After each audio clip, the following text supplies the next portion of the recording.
गरीब झीर प्रेम। गाँ साहुकार पुओ विक्रम सुंदर चेहरा सहर रे पाठ पढ़ी उच्च शिक्षित आज फेरुची गाँ को। शरत ऋतु आसिले देखा दिए काश तंडीर संभार मलय पवन रे बारी हुए पार्वणर बास्ना सह महिषा मर्दिन को आगमन घर सारा चल चंचल। एक तो पार्वणर ऋतु द्वितीयतः एते वर्ष परे पढ़ा सारी विक्रम घर को आसुची। सेही गाँर बापा माँ छेउंड युवती रूपा जमींदार घरे काम करी पेट पोषे। साहुकार स्त्री कहले एई शुणुछ देख रूपा विक्रमर रूमटा सुंदर सजेई देछि। गाँ झियो हेले कौन हेला पूरा सहरी ढांचारे घरटी को सजेई देछि। आमर स्नेह कांगाल विक्रमटा खुशी होई जिवो। बारंबार तार गाँ छाड़ी सहर रे बसवास प्रस्ताव हुए तो बदलाई देव। ता छड़ा रूपा कहूतिला माँ छोटरू माँ को देखिनी किंतु तमे मते स्नेह देई बड़ करिछ। एकमात्र पुत्रर गाँ छाड़ी सहर रे बसवास पाई तमे दुहे चिंतित। हेले व्यस्त हुओ नाही। विक्रम बाबू को न देखिले कौन हेला मु निश्चय तांको मन परिवर्तन करिदेबी। कौन टीए हिसाब करू करू पावर चषमाटी तलकू करू करू हाँ कहले साहुकारे। निर्धारित दिन रे पहुँची गला विक्रम। राजकीय ठाणी राजकीय चेहरा विक्रमर समस्त दायित्व नेइथिला रूपा। विक्रम कहिला ए रूपा तू तो सहर देखिनु सहरर चालीचलन सहरी सभ्यता जानिलु केमिति। रूपा कहिला विक्रम बाबू मो मूर्ख नुह म गाँर सबुठारु पाठुआ झियो। तम माँ को दयारु गाँ रे मैट्रिक जाए पढ़ी। ठो ठो हसुतिला विक्रम। रूपार सरल उत्तर शुणी हौ बाबू देख गाँर धाड़ी की धाड़ी नड़िया गछ तम बगीचारे छुआ मानकर डाही मांकुड़ी खेल। गाँ मुंड बरगछरे पक्षींकर कलरब गाँ पाख पुष्करणी एसबु कौन सहर रे मिलिबो। कथा कथारे लक्ष्य कला रूपा तार सुडल यौवन उपरे नजर गाढ़ी रहिचंती विक्रम बाबू। सीधा सड़क तागिद करी कहिला रूपा कहिला विक्रम बाबू गाँ झीओं इज्जत तांको पाई सबु किछि। शुणिछि सहरी झीओं लुगा बदलाइबा परी प्रेमिका बदलाइबा अभ्यास। वर्ष वर्ष बाहा न होई एकाठी रहिबा परे बाहाघर निष्पत्ति नियंती पाश्चात्य संस्कृतिर अनुकरण। हेले गाँ रे से सब नाही। लाजे जाए निजको संभाली नेला विक्रम। अनिच्छा सत्वे रूपा सह गाँ सारा घूरी बुली गाँर ऐतिह्य संस्कृति सबू देखिबाकू लागिला विक्रम। विक्रम रूपा को कहिला रूपा मोबाइल रे गल्प सबू मोर प्रकाश पाए मु गल्प लेखिबार प्रेरणा पाए। रूपा कहिला मोबाइल रो गप ओ महामनीष। ओडिशार विशिष्ट लेखकों भितरे बहुत फरक। मोबाइल लिखित गल्परे चाटुता प्रेम निवेदन ए सबु थाए। हसी हसी विक्रम कहिला देख पागली एई देख मु आज गल्पटिए लिखिछि जह्नर जन्मदिन। मोर गल्प को 60 जन पढ़िछंती ओ सुंदर मतामत देइछंती। विक्रम लिखित गल्पटी पढ़ी हसी उठिला रूपा। विक्रम आश्चर्य होई पचारिला मु तो दुख गल्प लिखिछि ओ बड़ बड़ लेखक ओ लेखिका मतामत भी देइछंती अथच हसिलु काईकी। रूपा कहिला विक्रम बाबू साहित्य एमिति लेखि समय अतिबाहित करिबा नुहे। साहित्य मतामत बा मिथ्या प्रशंसार आशाई नुहे।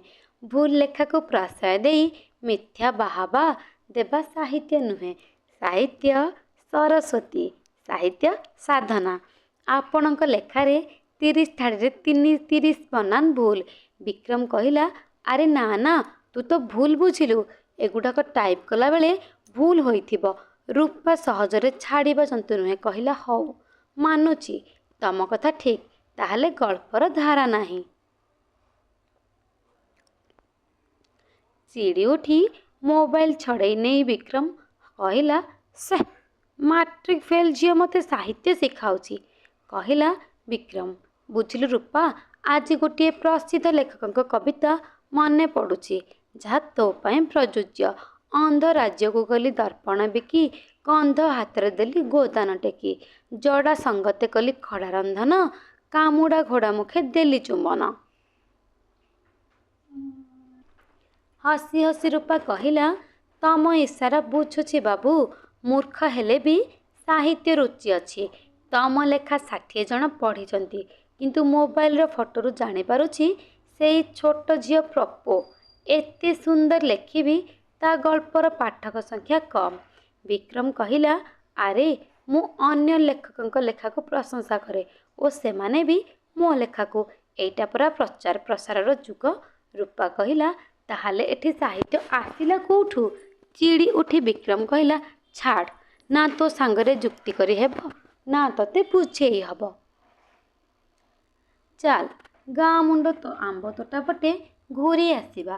ବାହାରି ଗଲେ ଦୁହେଁ। ଏମିତି ଘୂରି ବୁଲୁ ବୁଲୁ ହୋଇଗଲା ପ୍ରେମ। ପ୍ରେମର ଅନଳରେ ଝାସ ଦେଲାବେଳେ ଉପଦେଶ ଦେଉଥିବା ଗରିବ ଝିଅଟି ଭୁଲିଗଲା ସେ ଚାକରାଣୀ ଓ ଯାହାକୁ ଭଲ ପାଉଛି ସେ ମାଲିକ। ଏଇ ବୋଧେ ପ୍ରେମ। ନିଜର ବିଶ୍ୱାସ ସେଦିନ ସୁଦୃଢ଼ ହୋଇଥିଲା ଯେଉଁଦିନ ସୁନ୍ଦର ସଜଫୁଟା ଗୋଲାପଟିଏ ନେଇ ତା କେଶରେ ଖୋସି ଦେଇ ବିକ୍ରମ କହିଥିଲା, ଆଜି ମୋ ଜହ୍ନର ଜନ୍ମଦିନ।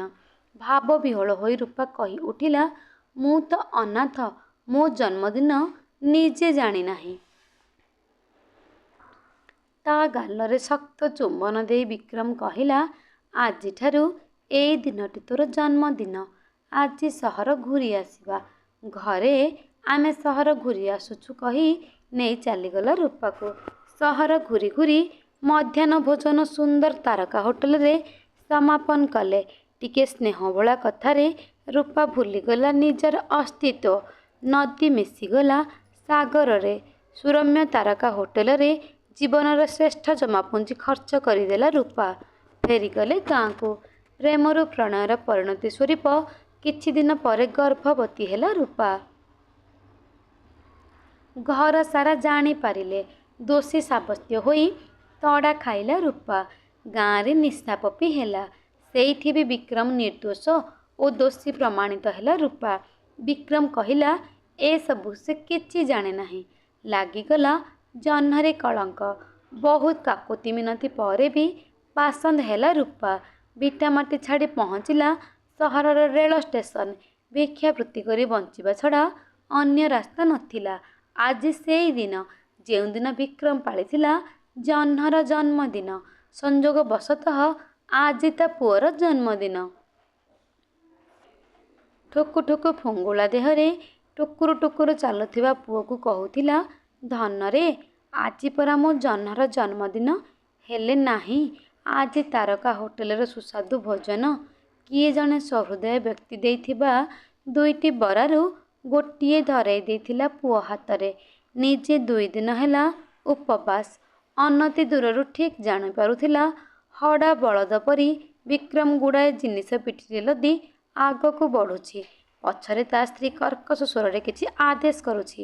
ବିକ୍ରମ ଚିହ୍ନିଛି କି ଚିହ୍ନି ଅଜଣା ହେଉଛି ରୂପାକୁ। ସେ କଥା ରୂପା ବୁଝିପାରୁନି କି ବୁଝିବାକୁ ଚେଷ୍ଟା ବି କରୁନି। ହଠାତ୍ ବଣିଟିଏ ଆସି ବସିଗଲା ରୂପା ପାଖରେ। ବୋଧହୁଏ ଭୋକିଲା ବଣିଟି ବିଶ୍ୱାସରେ ପହଞ୍ଚି ରୂପାଠାରୁ ଖାଦ୍ୟର ଆଶା କରୁଥିଲା। ଏପଟେ ଟ୍ରେନକୁ ଅପେକ୍ଷା କରିଥିବା ବିକ୍ରମର ସ୍ତ୍ରୀ ଷ୍ଟେସନରେ ବସି ଖାଇ ଚାଲିଥିଲା। ଭୋକିଲା ବିକ୍ରମ ଖାଦ୍ୟ ଆଡ଼କୁ ଲୋଲୁପ ଦୃଷ୍ଟିରେ ଅନେଇ ରହିଥିଲା। ଲେଖକ ବିକ୍ରମ ଦେଖୁଥିଲା ରୂପାର ସହୃଦୟତା। ଧ୍ୟାନ ଭଙ୍ଗ କରି ସ୍ତ୍ରୀ କହୁଥିଲେ, ସେ ପାଗଳୀ ଅସନା ଭିକାରୁଣୀକୁ କ'ଣ ଅନେଇ ରହିଛ? ମୋର ଏଇ କିଛି ଜଳଖିଆ ବଳି ଯାଇଛି, ଖାଇନିଅ। ଖାଦ୍ୟର ଅପବ୍ୟବହାର କରିବା ନାହିଁ। ସୁନା ବାଧ୍ୟ ଛୁଆ ପରି ସ୍ତ୍ରୀର ଅସନା ଅଇଁଠା ପାଟିରେ ଦେଉ ଦେଉ ଅନଉଥିଲା ରୂପା ହାତରୁ ଶାନ୍ତିରେ ଖାଉଥିବା ବଣି ଓ ଅଭାବ ଭିତରେ ପ୍ରାଚୁର୍ଯ୍ୟ ସାଉଁଟୁଥିବା ରୂପାକୁ ଓ ସ୍ତ୍ରୀର ଅପରିଷ୍କାର ଅଇଁଠା ଥାଳିକୁ। ପ୍ରଶ୍ନ କରୁଥିଲା ନିଜକୁ ନିଜେ, ଧନୀ କିଏ, ସେ ନା ରୂପା? ଉତ୍ତର ଅମୀମାଂସିତ। ପୁଣି କହୁଥିଲା, ଆରେ ନା ନା, ଉତ୍ତର ଅମୀମାଂସିତ ନୁହେଁ। ପ୍ରକୃତ ଧନୀ ଏଇ ରୂପା ନିଶ୍ଚୟ। ତେବେ ଶ୍ରୋତାବନ୍ଧୁ, जदि मो गपटी भल लगी थाए तेबे गपटी को लाइक और शेयर करदेवे। कमेंट बॉक्स रे कमेंट निश्चय देवे। जदि मो चैनल नुआ थिबे ताहले चैनल को सब्सक्राइब करदेवे आउ बेल आइकन को दबाई देवे जहाद्वारा मु अपलोड करुथिबा वीडियोर नोटिफिकेशन प्रथमे आपण पाई परिबे। रहिली नमस्कार।